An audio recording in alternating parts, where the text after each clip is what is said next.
ജനലിൻ്റെ glass പൊട്ടി. ആരാണ് പൊട്ടിച്ചത് എന്നറിയില്ല. 4 മക്കളുണ്ട്. വാപ്പ അല്പം ദേഷ്യത്തോടെ 4 മക്കളെയും അടുത്ത് വിളിച്ചു.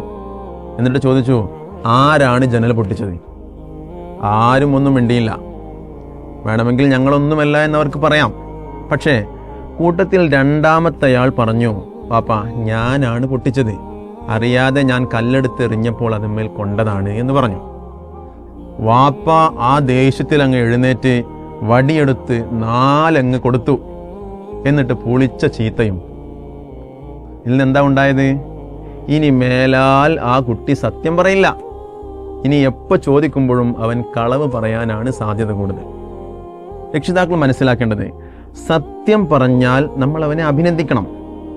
സത്യം പറഞ്ഞിട്ടും നമ്മൾക്ക് അവനെ ശിക്ഷിക്കണമെന്നുണ്ടെങ്കിൽ നമ്മൾ ആദ്യം സത്യം പറഞ്ഞതിന് ഒരു ചെറിയ അഭിനന്ദനം കൊടുക്കണം. ഉദാഹരണമായി, ഗ്ലാസ് പൊട്ടിച്ചത് നീ സത്യസന്ധമായി പറഞ്ഞതുകൊണ്ട് ഓക്കെ, എനിക്കത് മനസ്സിലായി, ഞാൻ നിനക്ക് 2 അടി തരാനാണ് ഉദ്ദേശിച്ചത്, ഇനി ഞാൻ 1 അടിയേ തരുന്നുള്ളൂ എന്ന് പറഞ്ഞ് നമുക്ക് 1 അടി കൊടുക്കാം.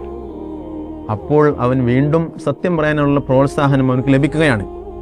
നമുക്കൊരു ഗ്ലാസ് പൊട്ടിയാൽ എന്താ, ഒരു സത്യസന്ധനായ മകനുണ്ടാവുകയല്ലേ?